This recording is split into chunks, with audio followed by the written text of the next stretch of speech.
Voici mon mari, l'homme grâce à qui je suis ce que je suis aujourd'hui. Ces mots m'ont frappé comme une balle en pleine poitrine. Mais ce n'était pas de moi qu'elle parlait. Non, je me tenais à 1 mètre de là, dans un costume froissé que j'avais porté pendant 3 gardes d'affilée, privé de sommeil, affamé, épuisé, mais souriant bêtement, pensant être là pour la célébrer. Elle s'appelle Chloé. Mais maintenant, je ne peux plus prononcer son nom sans avoir la nausée. Je venais d'arriver dans la cour de l'hôpital universitaire, serrant un bouquet de lys blanc, ses fleurs préférées, la sueur collant ma chemise à mon dos. Je venais de faire 12 heures de mise en rayon dans un supermarché, j'avais dormi 2 heures, puis j'avais enchaîné 8 heures de conduite pour Uber. Tout ça pour qu'elle puisse monter sur cette estrade aujourd'hui. Mon téléphone a vibré. Un message d'elle. Vient du côté ouest de la cour. Je suis avec des amis. J'ai hâte de te voir, mon cœur. J'ai marché plus vite. J'ai presque couru. Puis, j'ai entendu sa voix. Forte, joyeuse, fière. Voici mon mari, l'homme grâce à qui je suis ce que je suis aujourd'hui. Rire, acclamations, applaudissements. Et puis je l'ai vu. Il était grand, bien habillé, avec cet air arrogant et raffiné, tiré à 4 épingles, conduisant probablement une voiture allemande très rapide. Maxime, comme j'allais le découvrir plus tard. Le même nom que j'avais vu apparaître dans ses SMS il y a 3 mois et quand j'avais demandé qui c'était, elle avait balayé ça d'un rire, juste un camarade de promo, bébé. Mais ce jour-là, elle l'a présenté comme son mari. Et moi, le vrai mari, celui qui avait payé son loyer, ses livres, ses frais de scolarité, son essence, son assurance, ses plats à emporter tard le soir, son addiction au café et sa foutue thérapie, je me tenais là comme un fantôme, comme quelqu'un qui n'existait pas. Je n'ai pas crié. Je n'ai pas jeté les fleurs. Je ne l'ai pas frappé. Je me suis approché lentement. Mes jambes tremblaient, mais j'étais calme. Trop calme. Elle s'est retournée et m'a vu. Son sourire s'est effacé. Son visage a blêmi, mais elle a vite repris contenance. Elle a forcé un rire. « Oh mon Dieu, Thomas, tu es là », a-t-elle dit assez fort pour que tout le monde entende. Comme si j'étais un ami de la famille qu'elle n'attendait pas. Maxime s'est tourné, confus. « Qui c'est ?» Et c'est laquelle l'a fait. Elle a ri, secouant la tête comme si j'étais une blague. Ce n'est personne, juste un vieil ami. Ce moment restera gravé dans ma mémoire jusqu'à ma mort. Je me suis tourné vers le groupe. En fait, ai-je dit d'une voix plus tranchante que prévu, je suis l'homme qui a cumulé 3 emplois pour qu'elle puisse se tenir ici aujourd'hui. Silence. On aurait pu entendre les oiseaux voler. Quelqu'un a toussé, gêné. Je me suis approché. J'ai payé chaque facture. J'ai sauté des repas. J'ai dormi sur des bancs d'arrêt de bus en attendant ma prochaine garde. J'ai porté les mêmes chaussures pendant 3 ans. Et pendant que je me tuais à la tâche, elle était occupée à faire Dieu sait quoi avec ce déchet. Thomas, arrête, a-t-elle craqué, les yeux écarquillés, la voix stridente. Mais il était trop tard. Le jour de notre mariage, j'ai dit qu'elle avait promis que nous surmonterions tout. Aide-moi juste à finir la fac de médecine, avait-elle dit. Après ça, on vivra enfin. Eh bien, félicitations, Chloé. Tu as réussi. Maxime avait l'air de vouloir disparaître. J'ai lâché le bouquet sur le trottoir. J'allais te demander en mariage à nouveau aujourd'hui. J'allais poser un genou à terre et te remercier d'être restée forte, d'avoir tenu bon, mais on dirait que je suis le seul à être resté. Des halètements. Elle s'est avancée vers moi, les yeux remplis de rage, chuchotant entre ses dents, « Qu'est-ce que tu fous ?» Je démasque une menteuse, ai-je murmuré en retour, et je reprends ma vie en main. Puis je me suis retourné et je suis parti. Pas un mot, pas un regard en arrière. Mais à chaque pas, je sentais un feu grandir dans ma poitrine. Quelque chose entre le cœur brisé et la fureur pure. Parce que ce moment-là n'était que le début. Et elle n'avait aucune idée de ce que j'allais découvrir ensuite. Je n'ai pas dormi cette nuit-là. Je ne pouvais pas. J'étais assis dans ma voiture devant notre appartement, le moteur éteint, les clés sur les genoux, fixant le bâtiment comme s'il m'avait trahi, lui aussi. J'ai repassé en boucle chaque instant des 4 dernières années dans ma tête. Chaque mensonge qu'elle m'avait servi, chaque session de révision qui s'éternisait. Chaque fois qu'elle disait être trop fatiguée, trop stressée, trop occupé. Toutes ces fois où j'avais ravalé mes doutes parce que je l'aimais, parce que j'avais confiance en elle. Je pensais que je faisais ça pour nous. Il s'est avéré que je construisais simplement un trône sur lequel elle s'assiérait pendant qu'elle chercherait quelqu'un de mieux pour régner à ses côtés. À 3h12, je suis finalement rentré. Doucement. Je savais qu'elle ne serait pas encore là, probablement de sortie pour fêter ça, ou avec lui. Notre chambre sentait son parfum, et j'ai détesté à quel point cela m'était familier. En pilote automatique, j'ai commencé à faire les cartons. Pas mes affaires, les siennes. J'ai ouvert les tiroirs. Maquillage, bijoux, produits de beauté de luxe qu'elle n'utilisait jamais avec moi. J'ai ouvert le placard. Des robes de créateurs que je ne l'avais jamais vue porter pour moi. De la lingerie que je n'avais jamais touchée. Puis j'ai ouvert le tiroir de la table de nuit. C'est là que je l'ai trouvée. Une lettre pliée, écrite à la main sur du papier à en-tête de l'hôpital. Ça commençait par « Je n'arrête pas de penser à la nuit dernière. Tu étais incroyable. » Mes mains se sont mises à trembler. Ça continuait. Je ne sais pas comment tu me fais me sentir si vivante. Chaque instant avec toi est meilleur que 1000 heures ennuyeuses avec lui. Je me fiche de ce qui arrivera. Je te veux. Entièrement. Il y en avait plus. Mais j'ai arrêté de lire. C'était là. La confirmation à l'encre noire. Ce n'était pas juste une aventure. Elle était impliquée à fond. Elle me détestait assez pour se moquer de notre vie par écrit. J'avais envie de hurler. J'avais envie de frapper un mur, de casser quelque chose, de déchirer la lettre.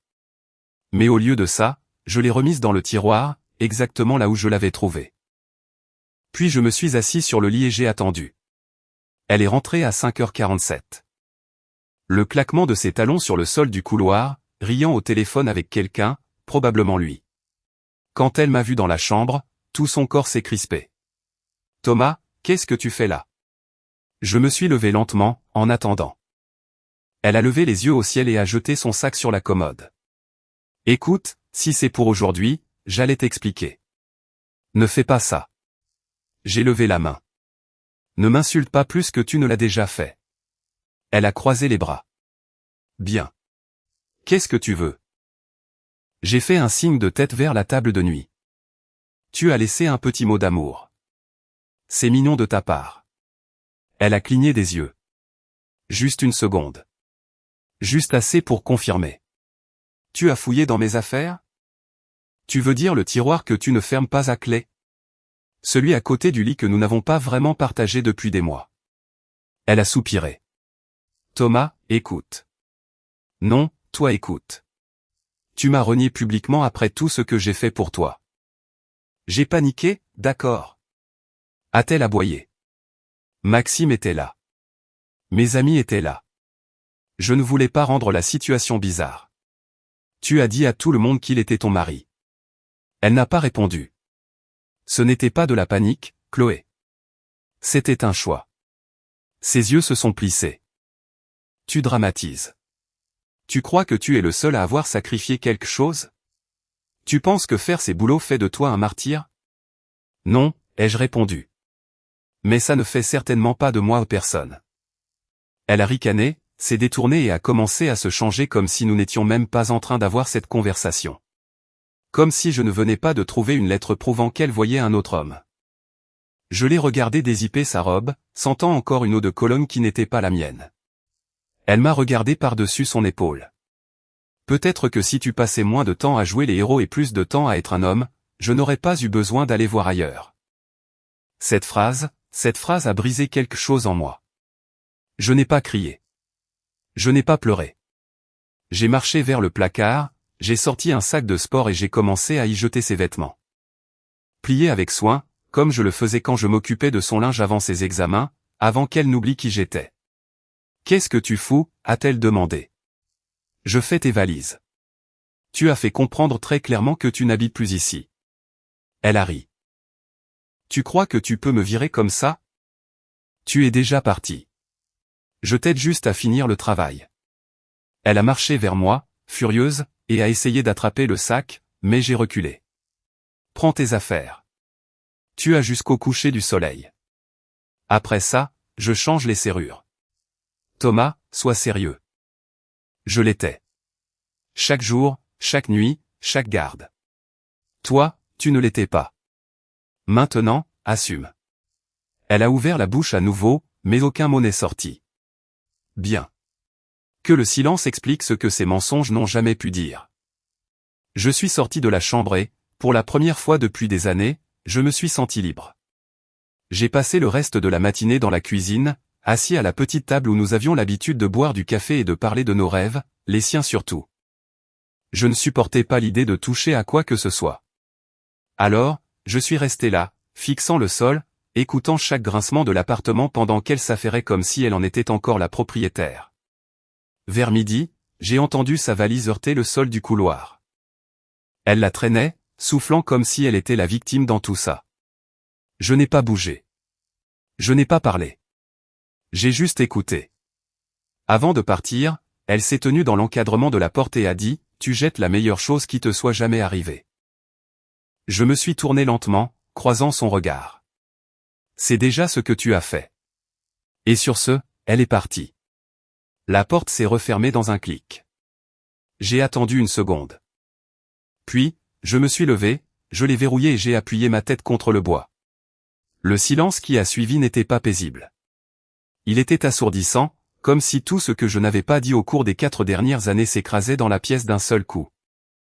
J'avais envie de hurler contre les murs, de frapper les placards, de détruire quelque chose, mais je ne l'ai pas fait. Je ne pouvais pas. Au lieu de cela, je suis allé dans notre chambre, ma chambre maintenant, et j'ai complètement retiré les draps du lit. Draps, oreillers, tout. J'ai ouvert les fenêtres, allumé tous les ventilateurs. Il fallait que je fasse disparaître son odeur. Il fallait que je la fasse sortir de là. Mais on ne peut pas aérer la trahison. Elle s'accroche à tout. Au cours des jours suivants, elle a essayé de m'appeler, de m'envoyer des SMS, de laisser des messages vocaux, prétendant être calme, puis passant à la rage quand je ne répondais pas, puis revenant à la culpabilité, réglée comme une horloge. J'ai merdé, Thomas. On peut arranger ça. Tu agis comme un enfant. Parle-moi comme un adulte. Tu m'ignores sérieusement après tout ce qu'on a traversé? Je ne l'aimais pas, d'accord? C'est juste arrivé. Tu crois que tu es parfait? Bien. Tu veux être seul? Sois seul. Mais ne reviens pas ramper quand tu réaliseras que j'étais la meilleure chose de ta vie. Je n'ai jamais répondu, pas une seule fois. Mais ce n'était pas si simple. Certaines nuits, je fixais mon téléphone, le pouce au-dessus de son nom. Je pensais à la façon dont elle s'endormait sur ma poitrine. Aux blagues stupides qu'on était les seuls à comprendre, à ses chansons préférées, aux nuits où nous n'avions pas d'argent mais où nous dansions quand même dans la cuisine comme si nous étions riches de temps et d'amour. Tout ça ressemblait à une arnaque maintenant. Une nuit, environ 2 semaines après son départ, on a frappé à la porte. C'était Maxime. Il se tenait là avec un air suffisant, les mains dans les poches de son manteau, comme si nous étions sur le point d'avoir une conversation civile autour d'une bière. « C'est toi, Thomas ?» a-t-il demandé, sachant déjà la réponse. Je n'ai pas répondu. « Écoute, je ne suis pas là pour chercher des noises » a-t-il dit.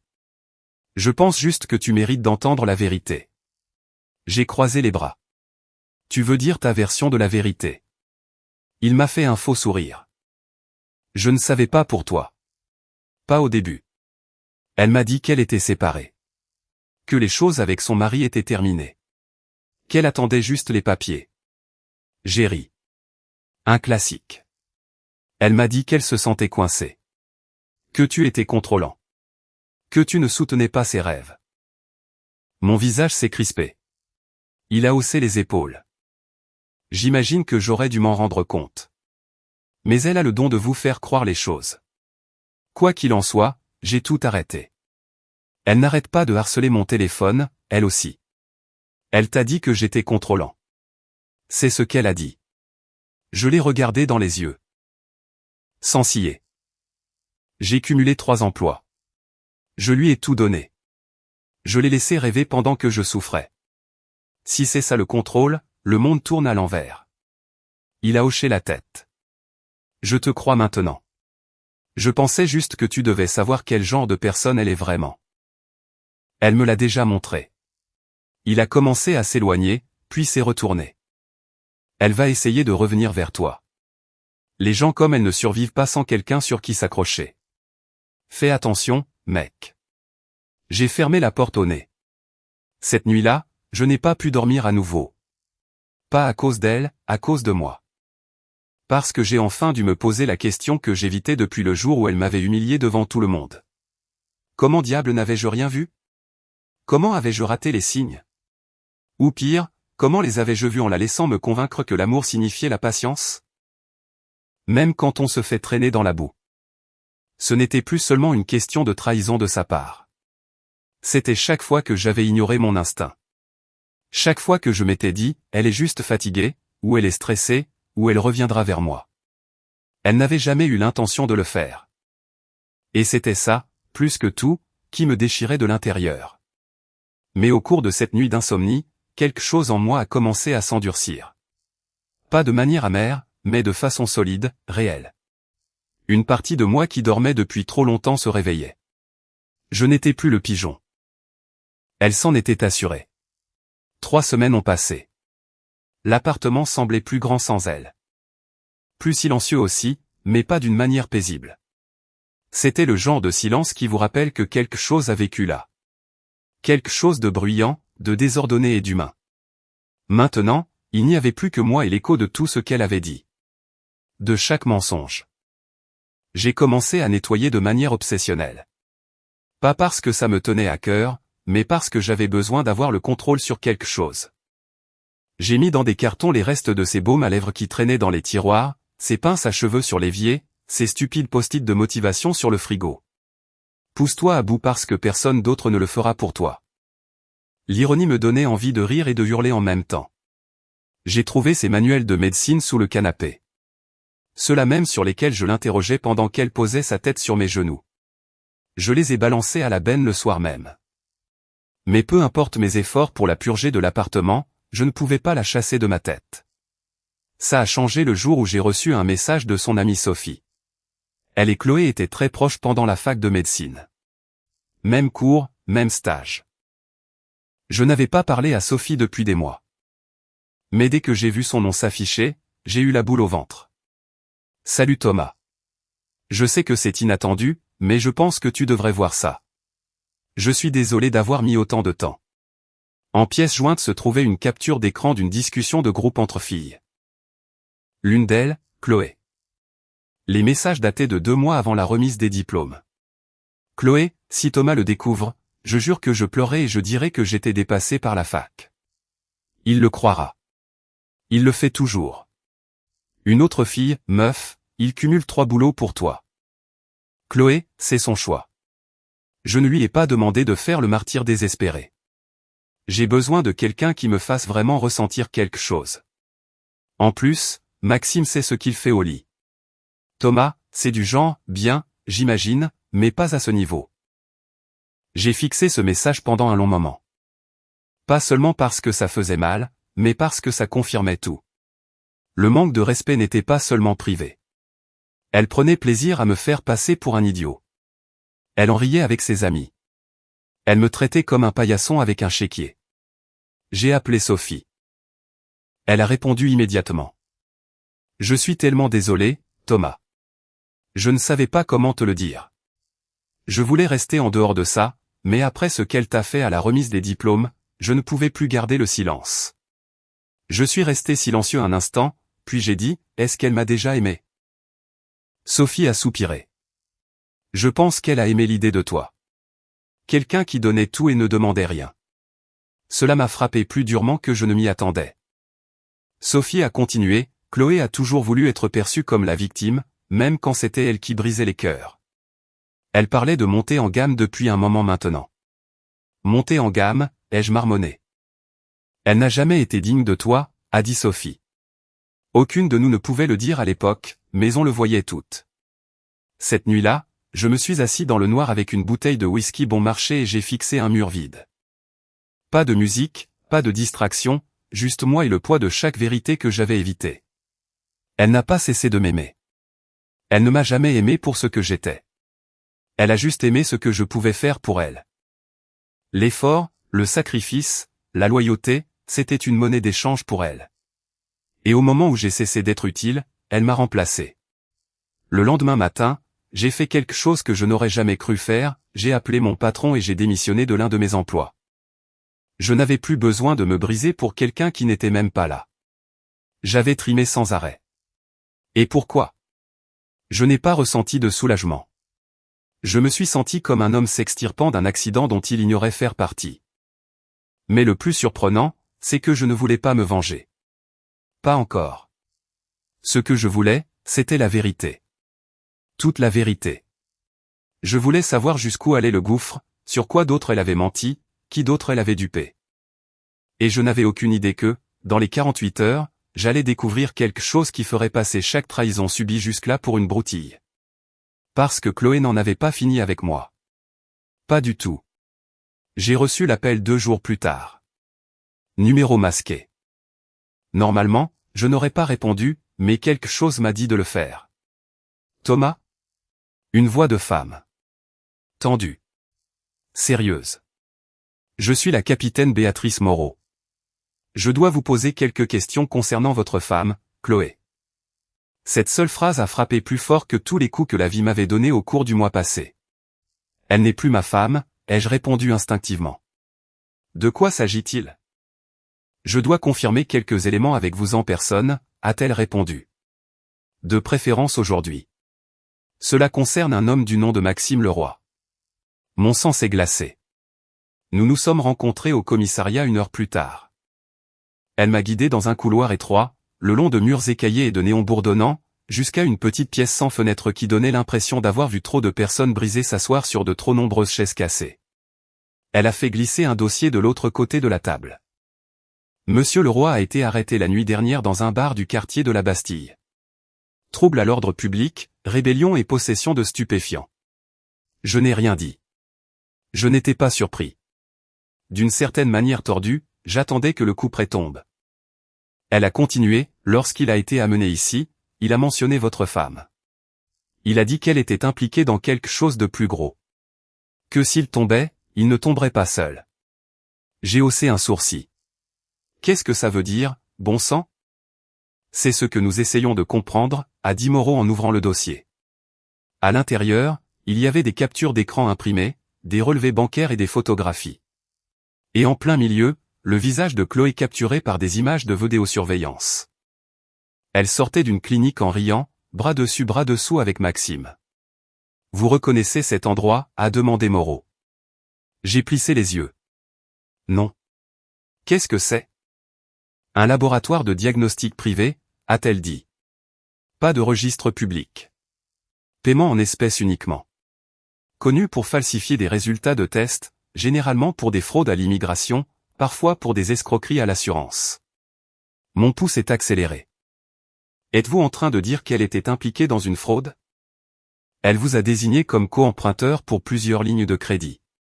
Nous pensons qu'ils ont blanchi de l'argent via de faux comptes liés à votre nom.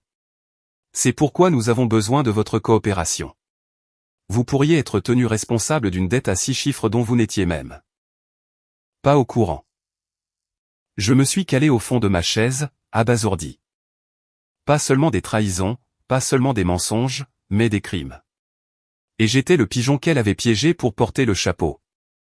Je n'ai pris part à rien de tout cela, ai-je dit d'un ton plat. Nous vous croyons, a répondu Moreau. Mais le prouver est une autre paire de manches. J'ai quitté le commissariat les poings serrés. Le même feu que le jour de la remise des diplômes était de retour dans ma poitrine, mais cette fois, il était canalisé, plus vif. Je suis rentré chez moi, j'ai fouillé dans les cartons, dossiers et fichiers restants qu'elle avait laissés derrière elle. Relevés bancaires, email, n'importe quoi. J'ai fouillé d'anciens ordinateurs portables, des clés USB, et même ses cahiers de fac de médecine. Tout ce qui pouvait la lier à ça. Puis je l'ai trouvé, caché dans un dossier intitulé « Prépa Pass, un tableur ». Nom, date, historique de paiement. L'une des adresses e-mail correspondait à un nom du dossier de la police. Et le dernier onglet était intitulé « Plan B ». À l'intérieur, il y avait un document où elle avait rédigé une sorte de plan, des instructions étape par étape sur ce qu'il fallait dire si les choses tournaient mal, comment jouer la victime, comment me piéger. dis-leur qu'il était instable, dépressif. Parle de la façon dont il avait l'habitude de crier. Mentionne comment il gérait l'argent. Pleure, fais-leur pitié. Ce n'était pas un plan B. C'était un mode d'emploi. Cette nuit-là, j'ai appelé la capitaine Moreau et je lui ai tout envoyé par email. Ensuite, je me suis assis dans le noir et j'ai fixé le vide pendant un long moment. Ce n'était pas un mariage raté. C'était un coup monté, une escroquerie de longue haleine. Elle ne m'a jamais aimé. Elle m'a étudié. Elle a utilisé ma loyauté comme moyen de pression. Et le pire, c'est que je l'ai laissé faire. Mais c'était fini maintenant, parce qu'à présent, j'avais quelque chose auquel elle ne s'attendait pas. Des preuves. Et je n'allais pas seulement brûler les ponts entre nous. J'allais incendier toute la forêt dans laquelle elle avait bâti sa fausse vie. Voyons comment la reine de la manipulation survit quand la vérité commence à hurler plus fort que ses mensonges. Le matin où elle a débarqué chez moi. J'étais prêt. J'avais déjà envoyé les fichiers à la capitaine Moreau, à mon avocat, et même à Sophie, juste au cas où il m'arriverait quelque chose. J'avais fait des captures d'écran, sauvegardé des disques durs, tout sécurisé. Chloé pouvait jouer les innocentes autant qu'elle le voulait. Mais cette fois, j'avais 10 coups d'avance. Elle a frappé comme si de rien n'était. 3 petits coups secs, tout comme elle le faisait quand elle oubliait ses clés. Quand j'ai ouvert la porte, elle se tenait là avec un gobelet de café et ce faux sourire chaleureux avec lequel elle avait l'habitude de me faire fondre. Plus cette fois. Salut, a-t-elle dit d'un ton trop décontracté. Je me suis dit qu'on pourrait peut-être parler. Je n'ai pas bougé, je n'ai pas scié, je l'ai juste fixé. Je t'ai apporté ton préféré, a-t-elle ajouté en tendant le gobelet comme une offre de paix. Latte vanille, très chaud. Je ne l'ai pas pris. Son sourire a tressailli.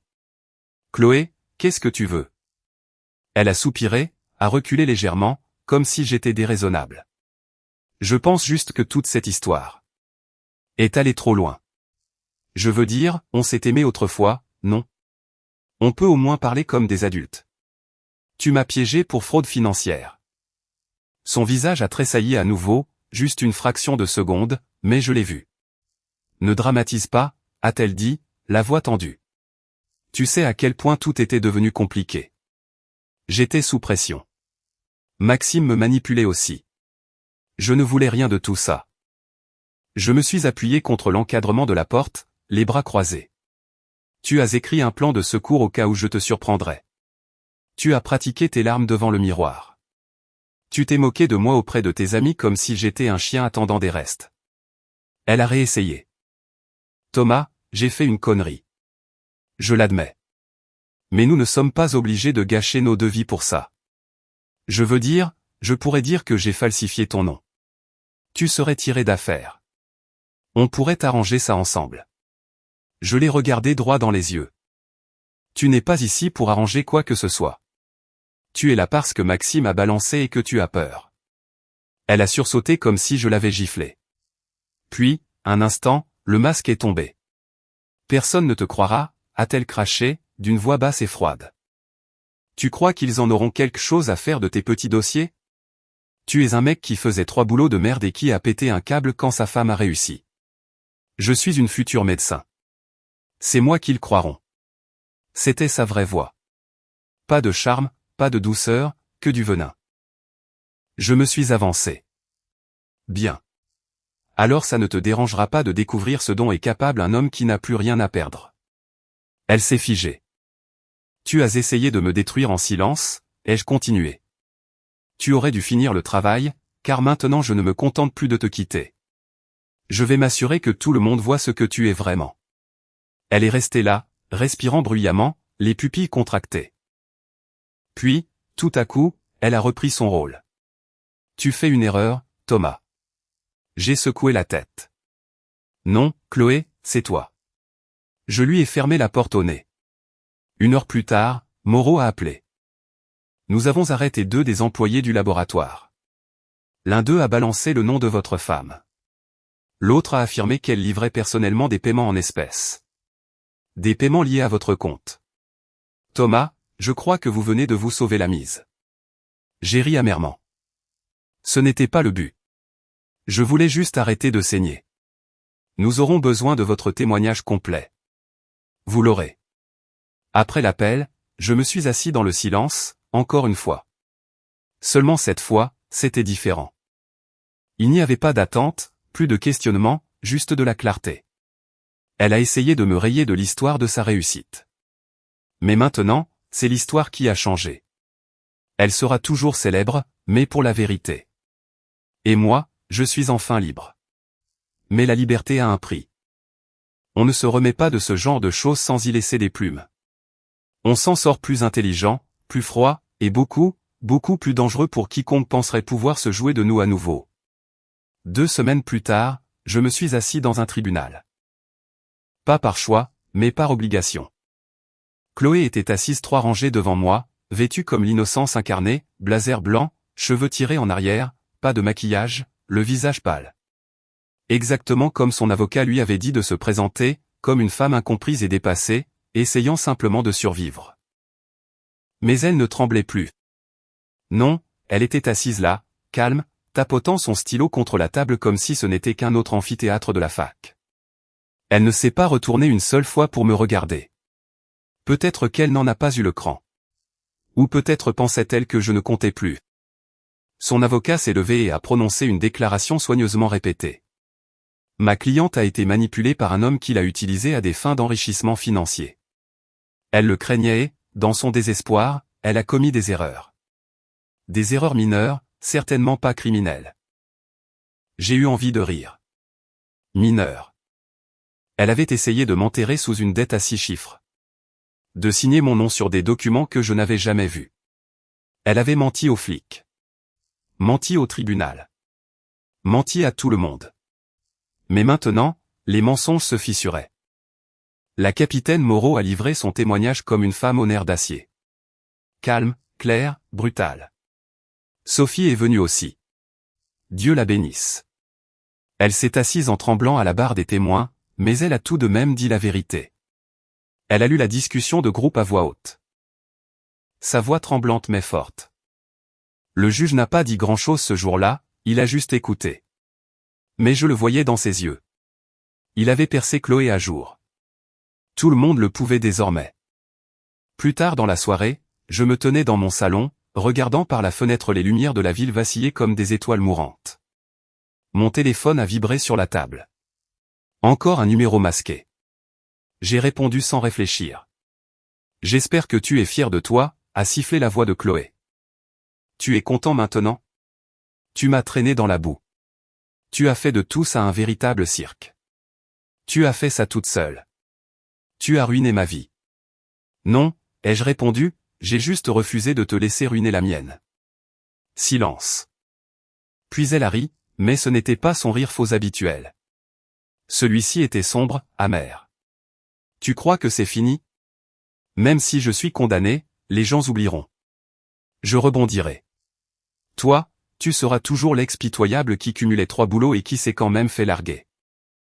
Et c'est à ce moment-là que j'ai compris. Elle n'avait plus peur. Elle était acculée. Et les gens comme elle. Quand le masque tombe, ils mordent. J'ai raccroché. Il n'y avait plus de mots à dire. Le jour du verdict, je ne suis pas allé au tribunal. Je n'en avais pas besoin. Mon avocat m'a appelé. Peine avec sursis, 5 ans de mise à l'épreuve, des amendes et des interdictions professionnelles. Elle est exclue de la pratique médicale pour le moment. Pourrait être radiée à vie. Je me suis assis dans le même fauteuil où j'avais dormi après des gardes de 20 heures. J'ai regardé mes mains. Les mêmes mains qui lui préparaient à dîner, qui pliaient ses blouses, qui payaient ses factures, et maintenant ces mêmes mains venaient de l'effacer de l'avenir qu'elle croyait posséder. Mais je ne me sentais pas victorieux. Je ne ressentais rien. Du vide. Pas parce qu'elle me manquait, pas parce que je voulais qu'elle revienne, mais parce que j'avais enfin compris la profondeur du gouffre et à quel point j'étais passé près d'y être enterré pour de bon. La guérison n'est pas venue dans de grands éclats. Elle est venue par petites touches. Un matin où je n'ai pas pensé à son nom en premier. Une soirée où j'ai vraiment ri de quelque chose de stupide à la télé. Une promenade en ville sans me sentir observé, suivi ou jugé. J'ai commencé à me reconstruire. Pas ma carrière, qui avait survécu. Pas mon crédit. Cela prendrait plus de temps. J'ai reconstruit ma vie, pièce par pièce. Jour après jour, c'était lent et laid. Et parfois, je me réveillais à 3 heures du matin avec sa voix dans ma tête, me chuchotant que je n'étais jamais assez bien, que je serais toujours le mec remplaçable. Mais ces voix, elles se sont tues petit à petit. Et un soir, debout dans ma cuisine, sirotant un café dans un mug ébréché que je refusais de jeter, j'ai souri parce que j'y étais arrivé. J'avais survécu à son emprise. Et si quelqu'un, quelque part, se retrouve un jour à aimer une personne qui le fait se sentir petit, jetable, invisible, fuyez avant qu'on ne réécrive votre histoire sans vous. Et si vous êtes déjà pris au piège, en train de vous noyer, nagez. Parce que je vous le promets, le rivage est réel, et l'air a meilleur goût sans son poison dans vos poumons. 3 mois plus tard, j'ai reçu une enveloppe par la poste. Pas d'adresse d'expéditeur, juste mon nom, écrit avec ces lettres nettes et serrées que je ne connaissais que trop bien. J'ai hésité avant de l'ouvrir. Quelque chose en moi savait déjà que ce n'était pas terminé. Avec quelqu'un comme Chloé, ça ne l'est jamais vraiment. À l'intérieur, il y avait une seule page pliée en 3. Une lettre. Thomas, je ne m'attends pas à ce que tu me pardonnes. Honnêtement, je ne sais même pas pourquoi j'écris ça. Peut-être parce que je suis enfin obligé de rester assise pour la première fois depuis des années et que le silence fait un putain de vacarme. Tu étais bon avec moi. Trop bon. Et je m'en suis servi comme monnaie d'échange. Tu donnais sans demander et je prenais sans m'en soucier. Je ne t'aime pas. Je ne t'ai jamais aimé. Pas comme tu le voulais. Mais j'avais du respect pour toi à un moment donné. Je sais que j'ai détruit ça. J'ai probablement ruiné beaucoup de choses dont je ne me rends même pas encore compte. Maxime est parti. Il a balancé, oui, mais il a aussi fui. Il a quitté la ville. Pas d'adieu. Rien. Il s'est servi de moi. Lui aussi. J'imagine que je l'ai mérité. Je n'écris pas pour dire que j'ai changé. Juste pour dire que je vois enfin les dégâts. C'est tout. J'espère que tu vas bien. Ou au moins assez bien. Je l'ai lu 2 fois, puis une 3e, et je n'ai absolument rien ressenti. Ni rage, ni satisfaction, pas même de la pitié. Car elle avait raison sur une chose. Le silence est bruyant. Et pour une fois, ces mots ne pouvaient plus remplir l'espace. J'ai brûlé la lettre dans mon évier. Je l'ai regardée se recroqueviller, noircir, disparaître. Elle ne méritait pas de vivre gratuitement dans mes tiroirs ou dans ma tête. Ce week-end-là, je suis sorti de la ville en voiture pour la première fois depuis des années. Juste moi, la route, et une playlist à laquelle je n'avais pas touché depuis que tout avait volé en éclats. Quelque part sur un tronçon d'autoroute sinueux, alors que le soleil se couchait derrière les arbres, j'ai baissé les vitres et j'ai hurlé. Pas de douleur, pas de colère, juste pour ressentir à quel point il y avait enfin de l'espace entre elle et moi. Et ça m'a frappé. C'est ça, la vraie guérison. Pas la paix, pas tourner la page, mais l'espace. L'espace pour se reconstruire, l'espace pour respirer. Et si je pouvais remonter le temps, je ne mettrais pas l'ancien moi en garde. Je ne l'empêcherais pas de tomber amoureux d'elle. Parce que parfois, la seule façon de connaître sa valeur, c'est de regarder quelqu'un essayer de l'enterrer et d'échouer. Elle a essayé de m'effacer le jour où elle était censée être fière. Mais je suis toujours là. Et elle? Elle se souviendra toujours de l'homme qui a fait face à ses mensonges sans trembler. L'homme qu'elle a sous-estimé. L'homme qu'elle a perdu. Le jour où j'ai clos son chapitre pour de bon n'a pas été bruyant. Pas de musique dramatique. Pas de confrontation finale, pas d'applaudissements. C'était moi, debout dans la cuisine, pieds nus sur le carrelage froid, buvant du café au lever du soleil. Le même appartement, la même ville, le même silence. Mais tout semblait différent, car je ne survivais plus. Je vivais. Et c'est ce que les gens comme Chloé ne comprendront jamais. Ils courent après l'approbation, l'image, les applaudissements, mais ils ignorent la force tranquille de celui qui a touché le fond, vu l'enfer, et qui a quand même choisi de remonter à la surface sans y entraîner personne. Je ne l'oublierai jamais. Je n'en ai pas envie. Elle a été la leçon dont je ne savais pas que j'avais besoin. La tempête qui m'a prouvé que j'avais une colonne vertébrale.